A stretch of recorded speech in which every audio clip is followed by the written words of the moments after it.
कामस्तु वासुदेवांशे देवांशो दग्ध प्रागरुद्रमन्युना देहूपपत्तये राजस्तमिव प्रत्यपद्यते। भगवान के प्रथम पुत्र का नाम है प्रद्युम्न, और ये जो प्रद्युम्न है ये साक्षात कामदेव है। कामदेव पहले भगवान शंकर की समाधि तोड़ने गए थे और भगवान शंकर ने तीसरा नेत्र खोल करके उनको जला करके भस्म कर दिया था। तब शिव तीसर नयन उघारा चितवत काम भयउ जरि छारा। कामदेव जल करके भस्म हो गए तो कामदेव की पत्नी रति महादेव के पास में गई, हे भूत भावन महादेव, आपने तो हमारे सौभाग्य को जला करके भस्म कर दिया। तब भगवान शंकर ने कहा कि अब तो जो होना था हो गया, अब तुम्हारा पति बिना शरीर के रहेगा। इसलिए काम का नाम है अनंग, न अंगः अनंगः, जिसका अपना कोई शरीर नहीं। इसीलिए तो सबके शरीर में रहता है। काम सबके शरीर में है कि नहीं? तो कहे नहीं नहीं, ये तो ठीक है, अनंग है बिना शरीर के, लेकिन मैं उसकी गृहिणी हूं, उसे शरीर कब मिलेगा? तब भगवान शंकर ने रति को आशीर्वाद दिया, जब राम ही कृष्ण बन करके आएंगे तब उनका विवाह रुक्मिणी से होगा, तब जाकर के तुम्हारे पति का जन्म होगा। जब जदुवंश कृष्ण अवतारा, जब जदुवंश कृष्ण अवतारा, जब जदुवंश कृष्ण अवतारा, जब जदुवंश कृष्ण अवतारा, होई हरनि महामही भारा, होई हरनि महामही भारा।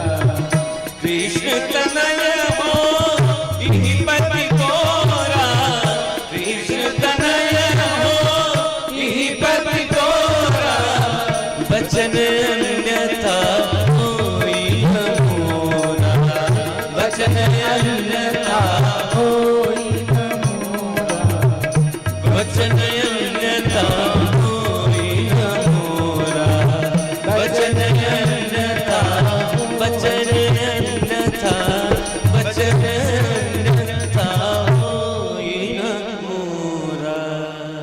जब जदुवंश कृष्ण अवतारा, होई हरनि महामही भारा। जब भगवान कृष्ण का अवतार होगा तो उनके पुत्र के रूप में तुम्हारे पति का जन्म होगा। तब तक तुम प्रतीक्षा करो। रति तब से राह जोह रही है, कब भगवान का जन्म हो, कब उनका विवाह हो, कब मेरे पति का जन्म हो, प्रतीक्षा कर रही है। इधर प्रद्युम्न जी का जन्म हुआ। सवै जातो वैदर्भ्याम कृष्ण वीर्य समुद्भवः प्रद्युम्न विख्यातः। नाम पड़ा प्रद्युम्न। सर्वतो अनवमपितुः, अपने पूज्य पिताजी के गुणों से भरे थे भगवान, कोई गुण कम नहीं थे। जैसे भगवान कृष्ण वैसे प्रद्युम्न जी, ऐसे चेहरा मोहरा, सौंदर्य, लालित्य, माधुर्य सब उनके चेहरे पर था। अब जरा कथा बड़ी विलक्षण है। बालक प्रद्युम्न अभी 10 दिन के भी नहीं हुए थे कि एक शम्रासुर नाम का राक्षस था। उसको पता था कि मेरी मृत्यु कृष्ण के ज्येष्ठ पुत्र के हाथों लिखी है, तो वो ताक में रहता था कि जैसे ज्येष्ठ पुत्र पैदा हो कृष्ण को मैं चुरा करके मार दूं, जिससे मैं कालजयी हो जाऊं। पुराणों में 2 बातें आपको सभी पुराणों में स्पष्ट रूप से मिल जाएंगी।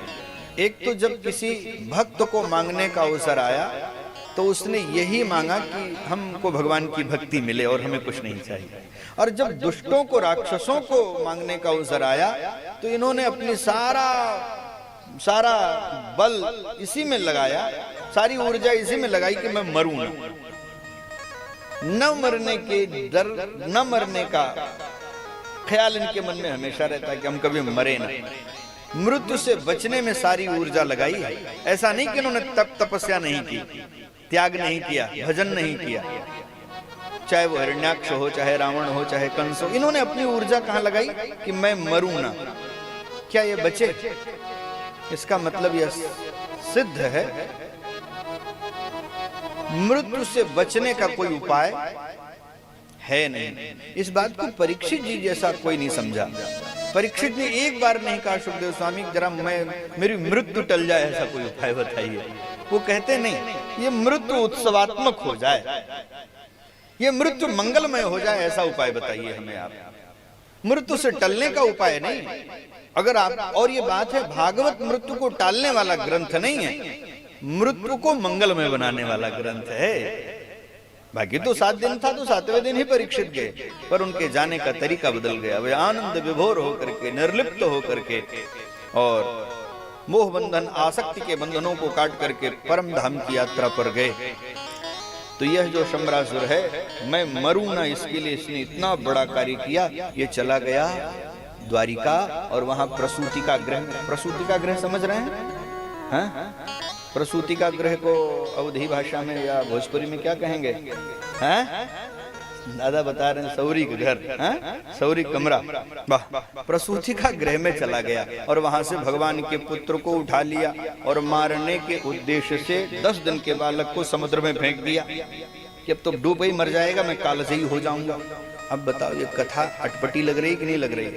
जो द्वारिकाधीश श्री कृष्ण अपने बच्चे की रक्षा नहीं कर पाए, वो हमारी रक्षा क्या करेंगे? आप कल्पना करो।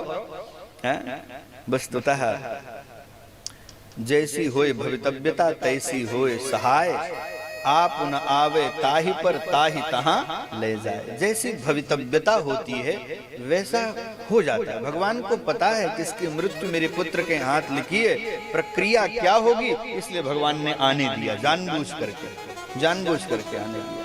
जैसे कोई लोग चूहा पकड़ने के लिए चूहादानी घर में लगाते हैं ना, और उसमें रोटी फंसा के उसका जो है आगे वाला बाग खोल देते हैं। चूहे को लगता है ये तो आज घर वाले हमारे लिए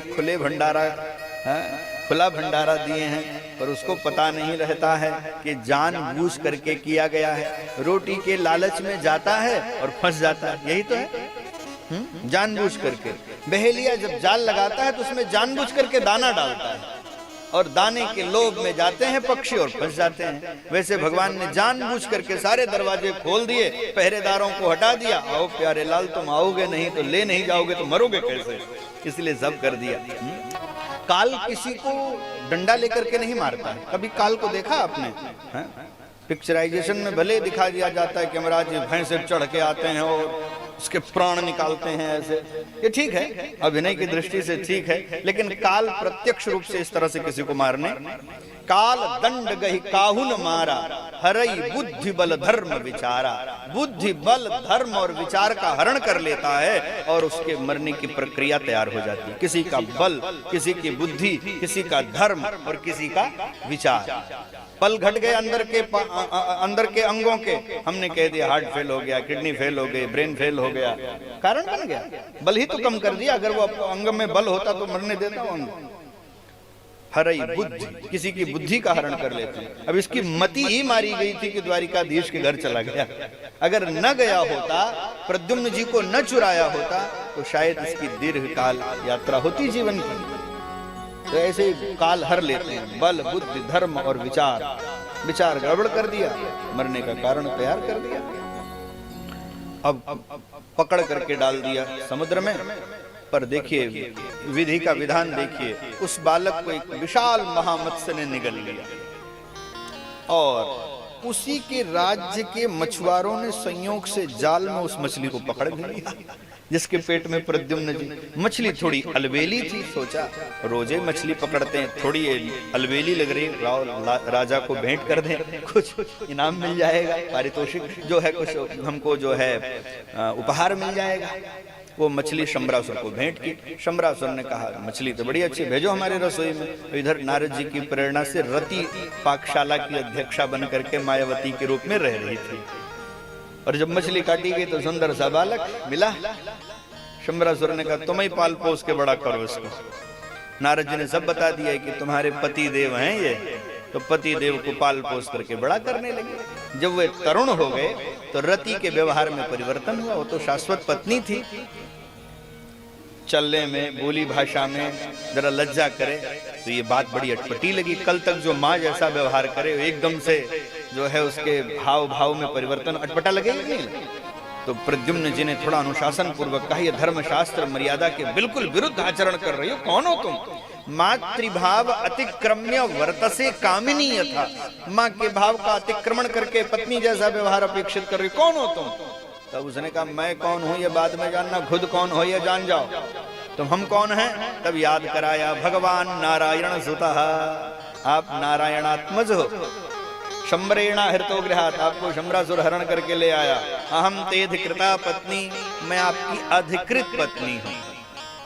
अधिकृत पत्नी का मतलब विधि पूर्वक ब्याही गई, शास्त्रोक्त विधि से ब्याही गई आपकी पत्नी हूँ। धर्मशास्त्र अधिकृत पत्नी जान रहे हैं। आजकल तो बिना ब्याहे के लोग साथ रह रहे हैं, लिविंग रिलेशनशिप। ऐसे लोग कैसे, समाज कैसा गंदा होता चला जा रहा है। मैं आपकी अधिकृत पत्नी हूँ। रतिक कामो भवान प्रभु, आप साक्षात कामदेव हैं। याद करिए, देव कार्य सिद्ध करने के लिए शंकर जी की समाधि तोड़ने गए थे, शंकर जी ने जला करके भस्म कर दिया। मैं आपकी पत्नी रति। अब तो कामदेव को सब याद आ गया। उन्होंने कहा, हा, इतनी हिम्मत हो गई शंबरासुर की कि छोटा था तो मुझे चुरा लिया, छोड़ूंगा नहीं, चल पड़े। अरे ऐसे नहीं मार सकते हो, उसको वही मार सकता है जिसको मोहिनी विद्या आती हो। तो कौन सिखाएगा? बोले मैं ही हूँ मोहिनी विद्या की देवी, मैं ही सिखाऊंगी। अब देखो, स्त्री एक पुरुष के जीवन में कितनी भूमिकाओं का निर्वाह करती है। स्त्री कार्ये सुदासी, यानी उसने माँ बन करके पाला पोसा, पत्नी तो है ही है, अब गुरु बन करके दीक्षा भी दे रही है।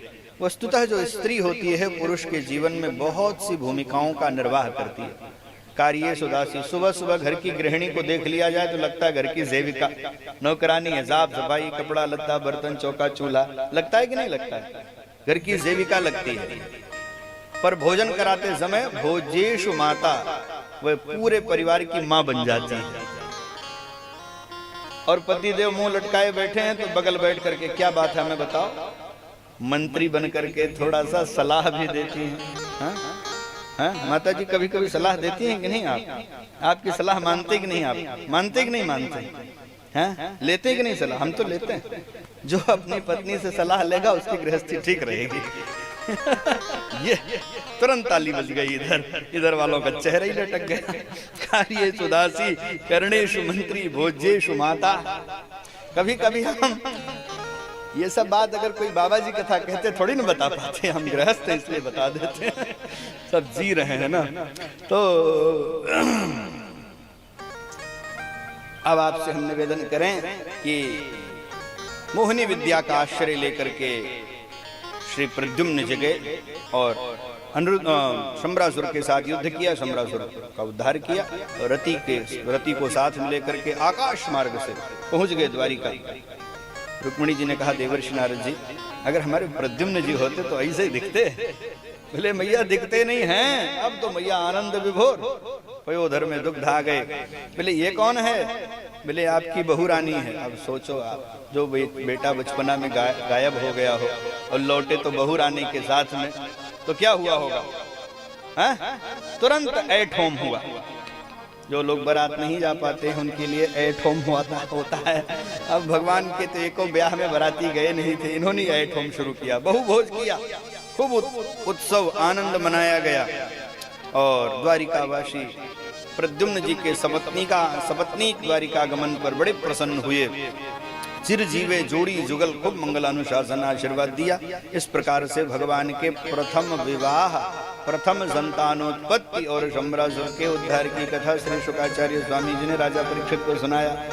अब भगवान के अन्य विवाहों की चर्चा सुनिए।